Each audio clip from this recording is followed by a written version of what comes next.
Welcome to Scene, where the art world meets the real world. Every 2 weeks, we sit down with emerging and established artists to offer a genuine glimpse into their lives and minds, all in an authentic and totally straightforward manner. I'm Carrie Scott, your host. And with 2 decades of experience as a curator and art historian, I firmly believe in the transformative power of art, if it's seen.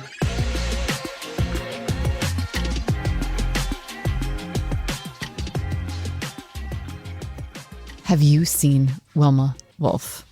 When I first came across this work, I was floored. It was her piece Domestic, a series of 8 plates laid out like a dinner setting on a black glass table, mirrored so that you have to encounter your own face as you read the work. Each plate records a single year in the UK, listing the women killed by men, their relationship to the perpetrator, and a ring of small icons that describes how they died. It was as if Judy Chicago's dinner party collided head-on with the reality of contemporary statistics in Britain. It's beautiful, meticulous, and devastating.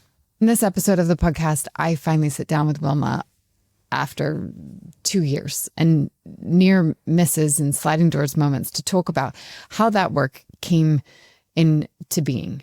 The years of research, the activist networks that quietly keep track of the women our government doesn't properly count, and what it means when bereaved families come to the work and trace their fingers down the side of the plates to find names. We also talk about what comes after a work like that.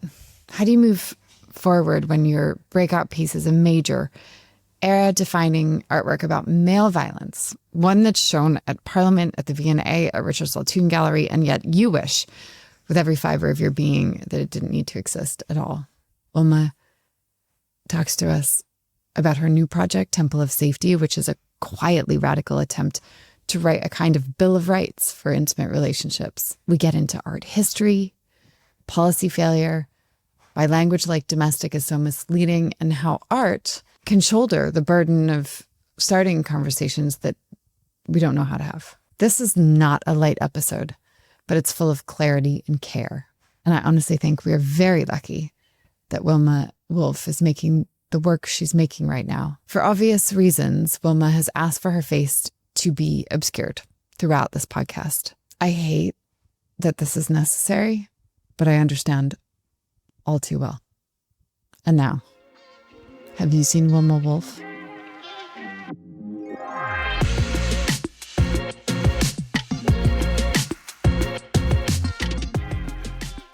Hello, lovely to meet you. I said this when we were talking sort of backstage, as it were. This feels like it is so long coming, and almost maybe 2 years to the day that I feel like I discovered your work. Am I remembering this correctly? No, I think that's about right. I think it feels about 2 or 3 years. I have a weird perception of time ever since sort of COVID happened. I'm not sure my brain sort of record things in the same way, but yeah, it definitely feels about that sort of time. And yeah, I agree. It's I feel like we've sort of had lots of sliding doors moments where we may have almost met. Yeah, exactly. Many. But I'm so glad to sort of have the time and the space to talk to you now, and indeed like have this conversation fresh, as it were, right? Mm-hmm. Like really start at the beginning and get into it all. Which means I want to start with the project that I saw first. Yes. That made me look, which was obviously the Plates series. Mm-hmm. Can you just, for listeners who don't know your work, can you just give us a quick download of that project and how it started? Yeah, absolutely. My pleasure. So that series of work is called Domestic, and it's a series of 8 plates, and each plate represents 1 year. And so it records 8 years of essentially information and data that was all already publicly available, that demonstrates and records and memorializes the women that have been killed by men in the UK over that 8-year period. So around, and it records the relationship to the person that killed the woman, and then round the outside, the edge of the plate, there are icon designs which in one glance tell the viewer how that woman was killed. It's an incredibly serious piece of work. And it has been displayed in various places. So it's been at the Richard Saltoun Gallery, it's been at the Houses of Parliament, and it's been at the V&A, and some other places. Yeah, and I think, so it's on a black glass table. So the plates take up the table as if it's a dinner setting, and the glass is so black that when you look over it as the viewer, it acts as a mirror. So you can see your face as you are viewing the artwork, see other people's faces. And that was very intentional. And one of the things that I really wanted to do with this piece of work is to kind of help to dispel the myth that domestic violence, domestic abuse is something that happens to other people somewhere else in another country. And so the fact that you can see your kind of own reflection kind of, I hope, underlines that point. There's so many things to talk about here, right? And literally, I think about 25 questions. Yes. And I want to get into some of the specifics. Like I do want to use this as an opportunity to kind of talk about the state of play here in the UK, where it's not great, right? The statistics for women here are terrible. But I also want to talk about like the art historical side of this, because I, of course, saw the work and immediately thought of Judy Chicago. Yeah. And thought about, I think because of seeing myself in the plates or in the display, I then started thinking about how little has changed since her work was shown, and thinking about some of the statements that she has made really recently about the art world kind of trying to destroy her, and that she's not had the commercial success despite being this like mega art historical figure. She has not had the commercial success that she's due, really. And so I wanted to ask you, and this is really pointed, but how do you think the art world has ingested this series? That's such an interesting question. And I think also just to reflect and kind of absolutely echo what you've just said about Judy Chicago, she is an icon. This work would not exist without her work. I learned about the dinner party, Judy Chicago's work, but actually when I was a teenager, and I had it up on my wall. I've never seen it in real life, which is a great sadness for me. And yeah, she's only recently had a retrospective at the Serpentine. So yeah, I could talk forever about women artists. And crucially, has never had a retrospective in the United States of America. Yeah. So has not been embraced by her own community. Yeah, and I could talk for a very long time about women artists not having their dues. And thank God, some of them have been able to continue anyway, right? So her work and her creative practice, there isn't, she hasn't given up, and she has continued making work. And I think now she is just about getting the recognition that she deserves. But yeah, so yeah, all praise to Judy, in fact, I've actually, you can't see this, but I've got her book right here because I was just reading it. Yes, how has the art world received this work? I think I've been incredibly fortunate. So this work was my degree showpiece. I was at Central St. Martin. So I did it for 2 years, and it was my degree showpiece. The degree show was cancelled because it was COVID. So we had our degree show later on. And in that degree show, I had so many people coming up to me saying, you need to contact Richard Saltoun, you need to contact Richard. Like, I must have had like 10 people. And I did the thing that I think you're advised not to do, which is I just sent him an email. And I said, very short, Dear Richard, I've recently had my degree, so I've had numerous people tell me to contact you. Here is a couple of pictures of my work. Would you like to be able to see it? Literally. And I was incredibly fortunate that he messaged me back straight away. And they gave me an opportunity. I mean, that you can't put a price on the opportunity that they gave me. So they gave me like a solo show on that piece. And why did people think he would be a receptive audience? I think, well, they specialize in contemporary women's art. So, that was a logical place for it to be. And maybe these people who were very kind and generous with their time knew something about his aesthetic that perhaps at the time I didn't know. And yeah, I was just very lucky. His whole team are amazing. His whole team are incredible.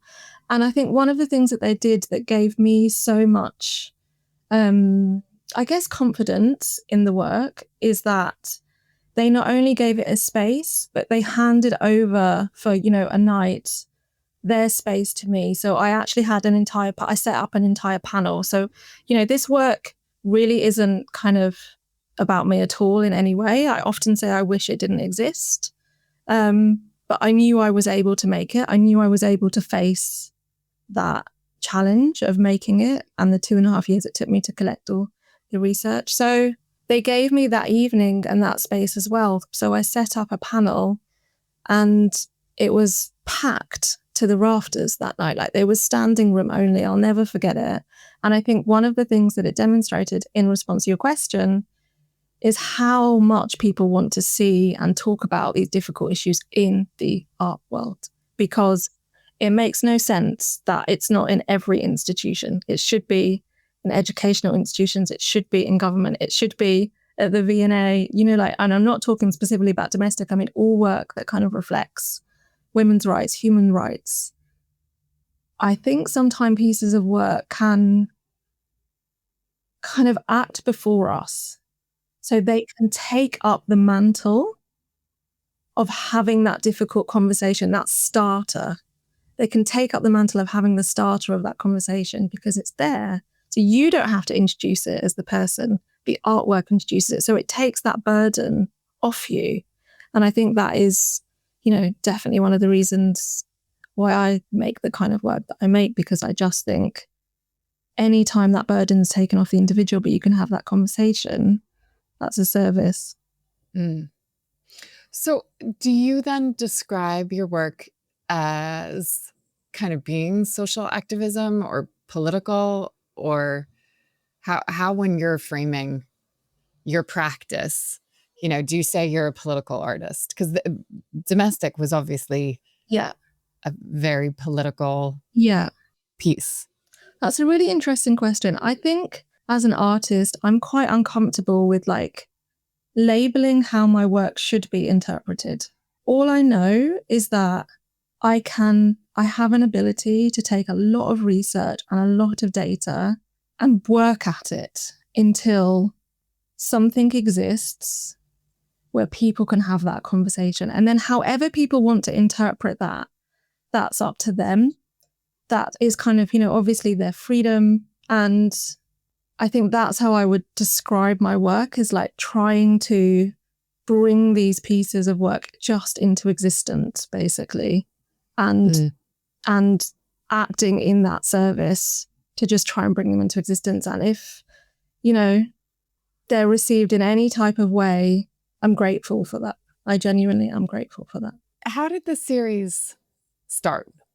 Okay, great question. So there is an activist called Karen Ngala Smith, and she runs a website called Counting Dead Women.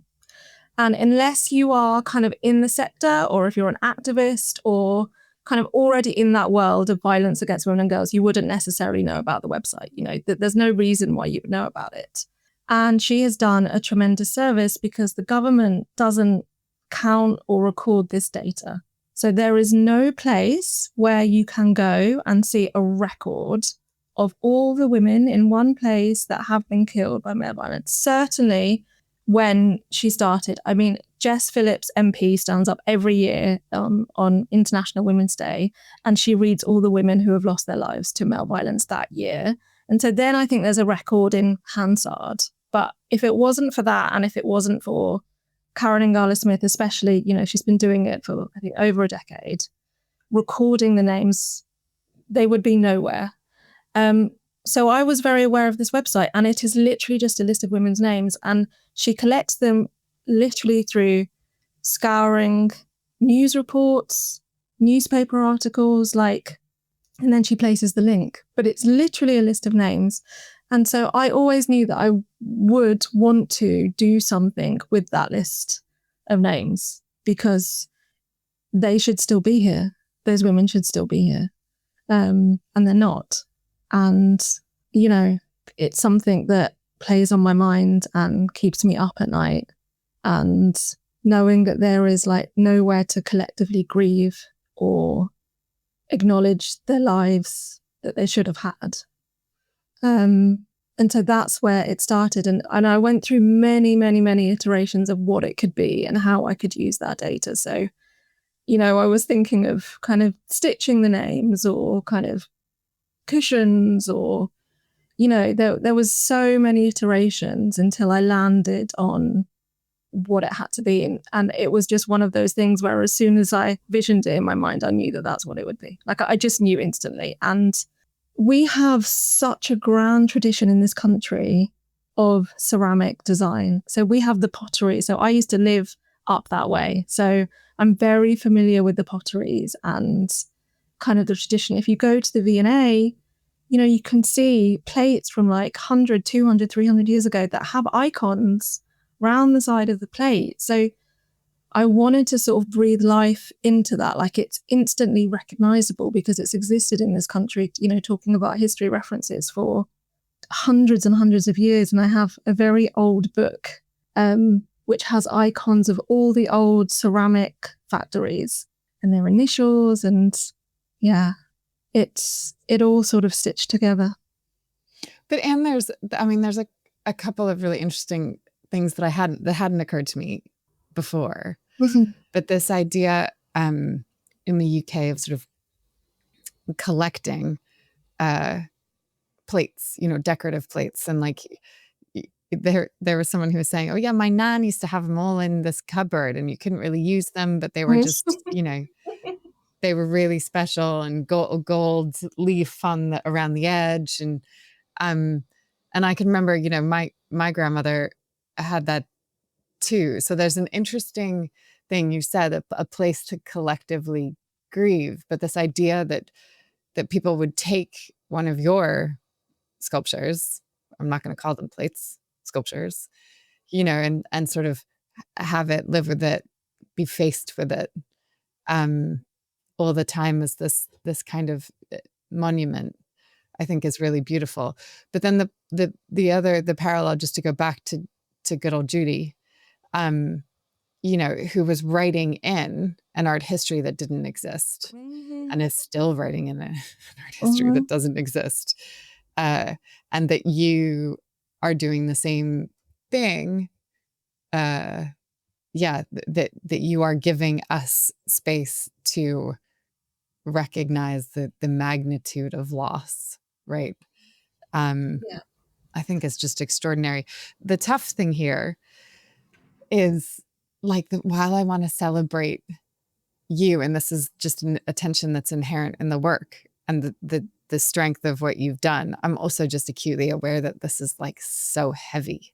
Yeah, I mean, it's horrific, and it's a very, I have a very, I think, unusual relationship with my work. I in no way feel, you know, I guess when you finish such a big project, 2.5 years of your life, it would be usual to feel oh, great, it's done and it's been successful. And, you know, there's absolutely, I don't have any of those feelings about it. I stand in front of it and I'm devastated. Because it really doesn't fit, you know, in a lot of ways it doesn't, I don't have that connection that I did that's my work. You know, I'm very removed from that element of it. And things have happened with that work that I could not foresee when I was making it. So I have had the honor of seeing family members come to see it. And what they do is I mean, people go up to a particular year and they run their finger down and till they find a person. And so, yeah, like it is incredibly heavy. And, you know, my wish for it is that it could be somewhere and that people could kind of see it or not see it as and when they wish to. That would be, you know, as I was making it, I was thinking of that kind of, you know, like sense of removal. Like obviously it's never ever going to be, you know, it would be completely, you know, there are some places where it would be completely inappropriate, you know, so it would need, you know, to find the right home. And I hope it does. But almost also, I mean, I'm so glad that you went there, because one of my questions was, what do you hope for that work? But the toughest thing about it is, right, I guess it doesn't end, right? And so you'd almost want it with an institution that would say, okay, yeah, and add to it year on year, Yeah. right? So that it's a living thing. Yeah. I mean, I think, you know, the thing I can say with certainty is, and Jess Phillips and the Labour government have made, you know, many steps in the last year. So hopefully what I'm about to say will change with time. But I think it's true to say, as of this moment, there's no government policy that has had any impact whatsoever on the amount of women statistically losing their lives to male violence in the history of us, you know, noting and recording it. So I could essentially make a plate a year going forward, knowing roughly how many spaces to leave on that grid. And that devastates me, because that means that this is a predictable, measurable crime, and that as a collective, we have somehow accepted that it's part of this coexistence that we have. And I think it's often presented in the media as kind of, you know, one man losing his rage and then a woman loses her life. But taking a step back from that, we can see that, you know, it's a very measurable, specific crime that happened. And because of that, there has to be things that we can do to interrupt it. There has to be. And I don't accept that, you know, I don't accept that that has to be the forever outcome. I have to have a different belief to that. I read this morning that there's a camp that's for kids in the States that's closing down. And it was formed like 40 years ago for kids who have HIV or AIDS. And the reason it's shutting down is because science works and the policy works, and there just aren't kids there. There's not the need for it. And I was like, oh, that's amazing. Like, that's amazing. Amazing. That's amazing. Right. And so you're like, look, we, as a society, that we decided to fund the research, to like make sure that there was a way to help these children. And it just feels like there's a parallel there to make between what you just said. That's like, this is a measurable crime. And it's like, we can see it. It's predictable. So why can't we help it stop? Right? Like, why can't we get there? What I have no idea how to even possibly transition from, you know, I feel that this is like the equivalent of like you came onto the scene, you burst onto the scene with this remarkable, iconic, historical artwork. And then I imagine that with that comes a pretty like heavy toll on you personally, but also this idea that like, then, okay, what do you, Wilma, what do you do next? after something that's so important, like how do you shift your practice, or where do you take your practice after that? Yeah, it's interesting, and definitely something that I've spent a lot of time considering. Domestic did take everything from me. It took everything from me in the moment that, that I was working on it, and I needed to kind of regain sort of like my own sense of self and creative practice with a distance from it. I think as well, it didn't seem that there was anything more I could create that kind of honoured the women in the way that Domestic did. And so I definitely feel like, for now at least, my contribution, in that very specific topic, like I think Domestic speaks very loudly for it. So I felt, like satisfied with that. And I wanted, as I was going through Domestic and going through making it, one thought kept cropping up, which was, how did we get here? How did we, like as a society, get here? Who have we kind of let down? And how can we interrupt that being the end? It threw up so many more questions than answers. And I think it probably is important to touch on what is happening to men. That was something that I was kind of questioning a lot. I in no way believe that men are born monsters that inevitably go on to end a woman's life. I just simply do not believe in that narrative personally. And so what are we doing as a society that is the end? Do you know that is the end result of some of this? And what can we do to kind of maybe think about how to interrupt that? And what can we do through art? What can we do through a creative practice? And so that's really what I've been thinking about and grappling with. And so I've spent a couple of years now doing a research project called Temple of Safety, which I'll talk about a little bit. Yeah. Yes, please.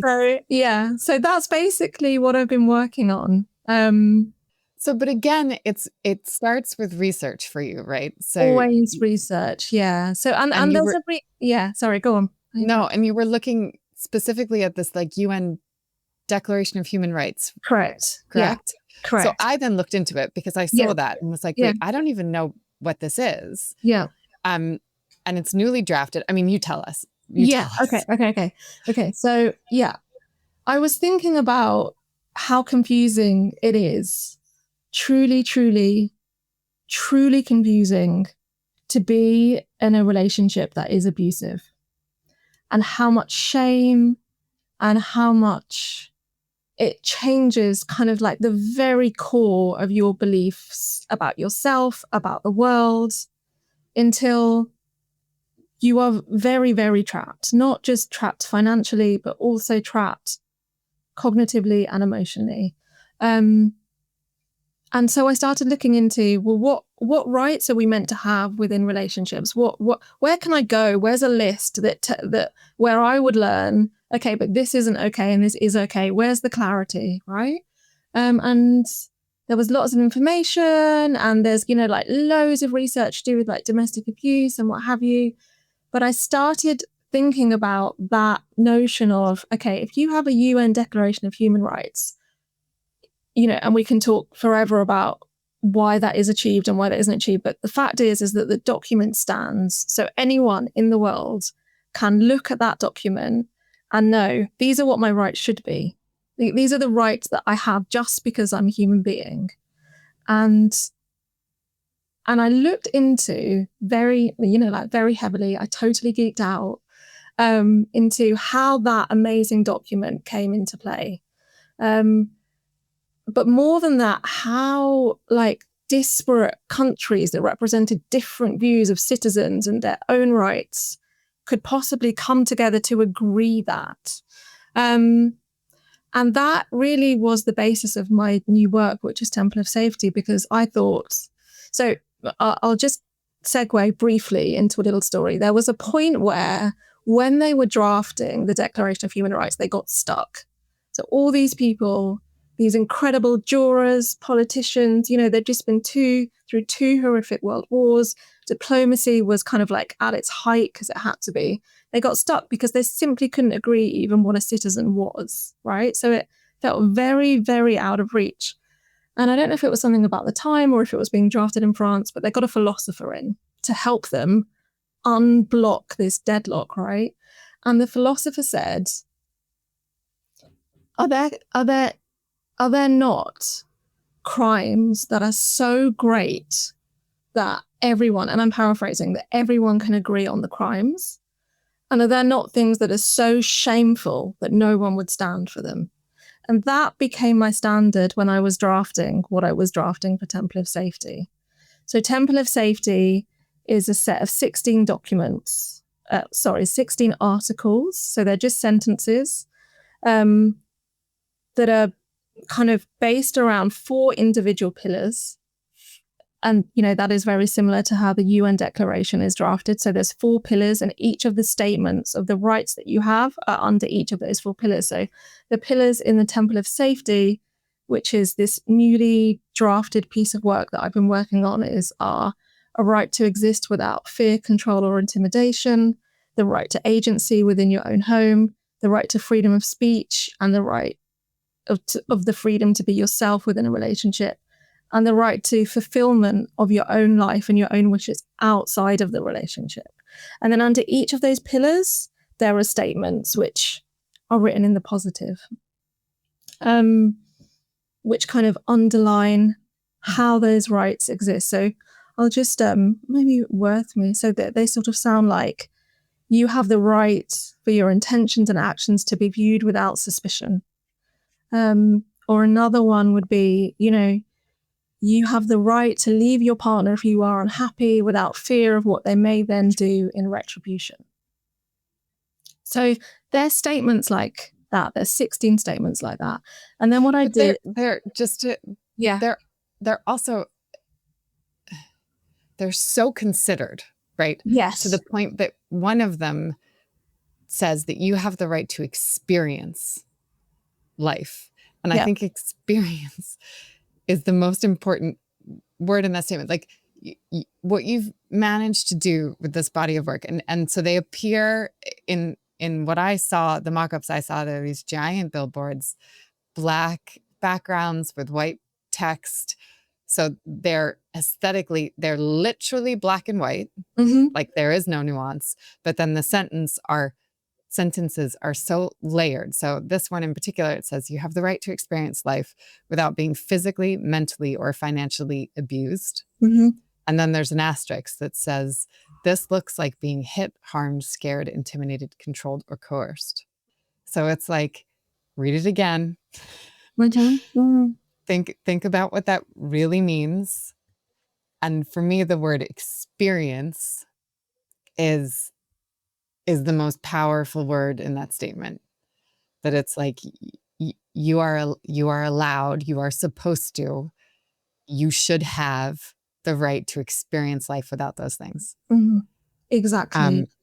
And they have been very, very considered. And I think, it's new work, but I've been grappling with it for, 18 months, 2 years. And it's been, discussed with human rights charities, domestic abuse charities, victims of abuse. And really what I'm handing to these people is saying, would this keep people safer?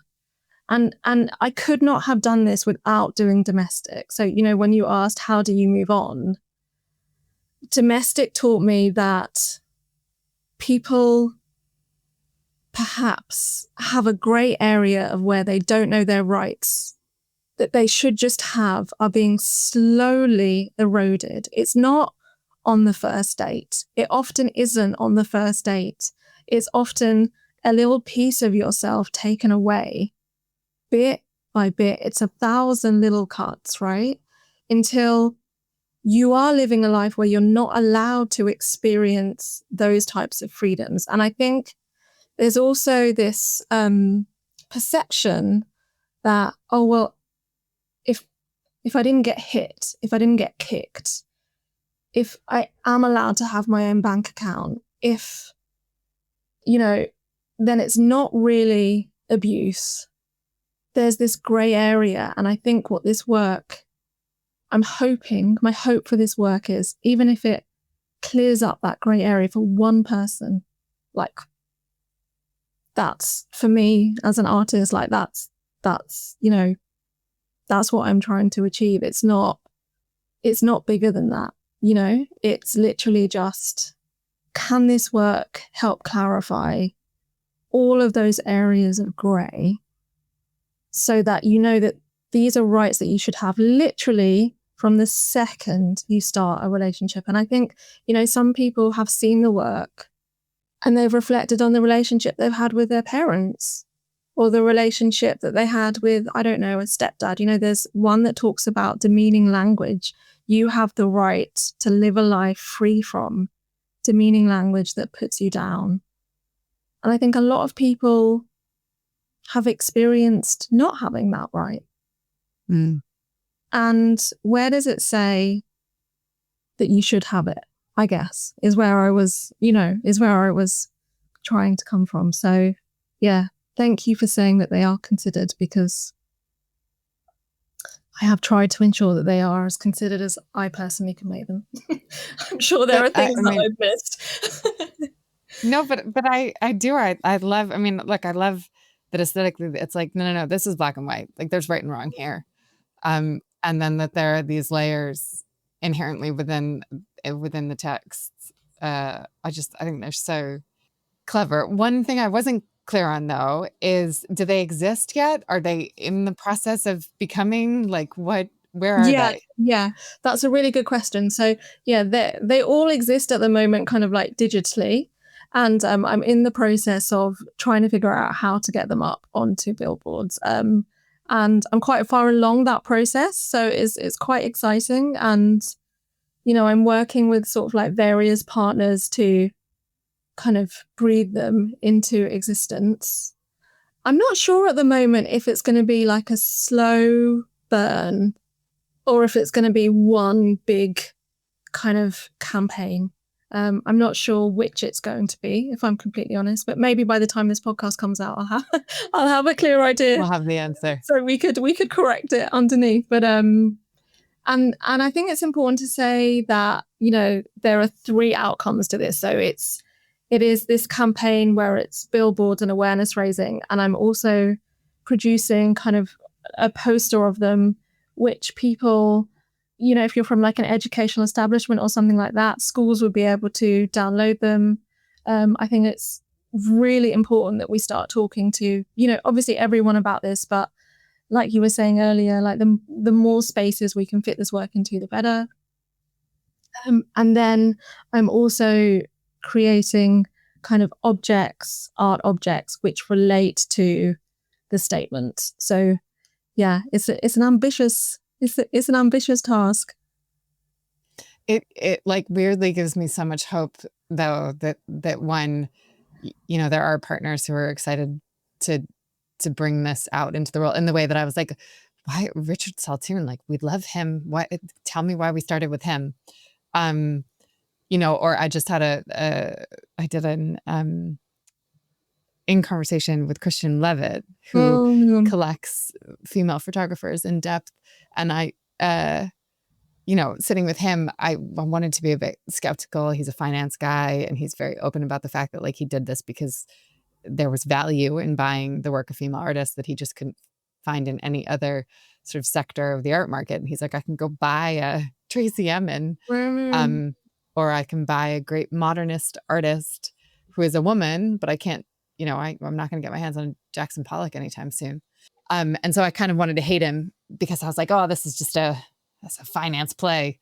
And then I sat with him and was like, oh no, you're one of the good guys. Like, you really do actually care about it. And, you are interested in correcting canon. So all these things give me hope that like you're making space, but that people are also giving you space.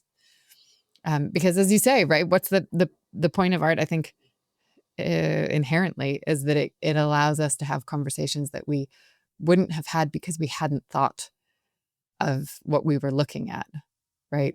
In the way that I remember staring at Picasso's Guernica and being like, what's this actually about? Like, which war? Can we talk about the war? What war? Obviously as a young girl, but I think these things pop up when, or the issues that you're raising pop up when they make headlines and then they go away. And so the idea that you are carving out sort of permanent space, whether that be with a poster that's downloaded and put in a school, right, that says these are your rights, or with domestic leaving our plates behind. I think it's just, I don't know. I admire you so hugely, and I think what you're doing is so important. And I hope and think that you will end up in the history books like Judy and Barbara and all of the women before you who have made bold statements with their work. Yeah, I thank you. That is so kind to say. I think we all can only do what we can do with the kind of gifts that we've been given, right? And there are so many people working tirelessly in this space to kind of make those little changes, those big changes. And I very much see kind of the small drop in the ocean that I'm trying to do as just my part in that. I just want to get to be an old lady, please God, and look back and say, I created, everything that I could, and I put as much into it as I could. And even if, no one sees it or it doesn't end up in a retrospective, at least you can tell that to yourself that you did all that you felt like you could do. Because I think as artists, 99% of artists live in a world where they don't actually know who they're creating the work for. It's very rare that you're an artist and you go, this is going to be in that show, or this is going to end up in that place. And you have to create it from a sense of belief that you'd be creating it anyway. Even if no one saw it, you'd be wanting to create it anyway, because for you, it's sort of like, in service, or it's discharging a duty, or you're doing what you can, in that space of kind of creativity. And that's the goal, I guess. That's the hope. That's the hope. But well, listen, as I said, we're sort of lucky to have you, I think. And I'm so pleased to have finally met you. We swore we wouldn't. Well, honestly, and anything I can ever do to help with any of this, please. Radio, just so that any listeners can find you. Tell us where, like Instagram handles, websites. It's hopefully just your name. Wilma Woolf. It's Wilma Works, actually. So my website is Wilma Works, and I think my handle is Wilma Works too. I'll have to double check that because I'm not the best social media user, to be honest. But yeah, I'm pretty sure it's just at Wilma Works, and my website is the same. So yeah, please do drop me a message or kind of get in touch. I love talking about all of these things and data and all of that. So please do. Thank you. And hey, if anyone wants to help, fund any of these projects, please call up Wilma immediately. Yeah, please. Exactly. Yeah. Exactly. Well, thank you so much. Thank you so much, Carrie, for your time and everything you do. Thanks for listening to this episode of the Scene Podcast. If you liked what you heard, I'd love it if you subscribe wherever you get your podcasts. And if you want to connect with us between episodes, follow us on Instagram at WatchSceneArt. I'm Carrie Scott, and I'll see you next time. Get it?